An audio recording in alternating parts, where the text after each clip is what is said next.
Hey guys, ദേ നമ്മുടെ കിയയുടെ ഷോറൂമിലാണെങ്കിൽ നമ്മൾ വണ്ടിയുടെ ഫസ്റ്റ് സർവീസിന് വേണ്ടി വന്നു. ഞാൻ കാറിൻ്റെ സർവീസിന് ഫസ്റ്റായിട്ടാണ് നമ്മളാണെങ്കിൽ പോകുന്നതും കാര്യങ്ങളൊക്കെ. അതും ഫസ്റ്റ് സർവീസ് സ്വന്തം കാറിൻ്റെ അപ്പോൾ നമ്മളിത് ഇവിടെ വന്ന് നമ്മളാണെങ്കിൽ ഇരുന്നു. നമ്മളൊരു 8:30 ആയപ്പോഴത്തേനും എത്തിയിട്ടുണ്ട്. ഒരു 9 മണിയൊക്കെ ആകുമ്പോഴത്തേനുമാണ് സർവീസ് ആൾക്കാരൊക്കെ വരുന്നത് എന്ന് പറഞ്ഞു.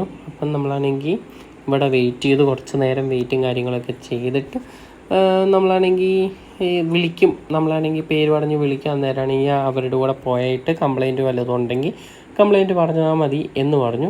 അപ്പം നമ്മളാണെങ്കിൽ കംപ്ലയിൻറ്റും കാര്യങ്ങളൊക്കെ പറഞ്ഞിട്ടുണ്ട്. വണ്ടി ബാക്ക് സൈഡിലെ ഡോറാണെങ്കിൽ ലോക്കായാൽ പിന്നെ ആണെങ്കിൽ അത് തുറക്കാൻ പറ്റത്തില്ല. അപ്പോൾ അതൊക്കെ പറഞ്ഞ് നമ്മൾ നേരെ വീട്ടിലേക്ക് പോയിട്ട് ഒരു 2-3 മണിക്കൂറൊക്കെ കഴിഞ്ഞപ്പോഴത്തേനും അവർ വിളിച്ചു. വണ്ടി കംപ്ലീറ്റ് ആയി, സർവീസൊക്കെ സെറ്റായെന്ന്. അപ്പം നമ്മൾ നേരെ വണ്ടി പോയി എടുത്തു, തിരിച്ചു വന്നു കഴിക്കുകയാണെങ്കിൽ 2-3 ഫോട്ടോയും കാര്യങ്ങളൊക്കെ എടുത്തു. വാട്ടർ സർവീസൊക്കെ ചെയ്തതല്ലേ ഒരു രസം. അപ്പോൾ അത്രയുള്ളൂ. ബൈ.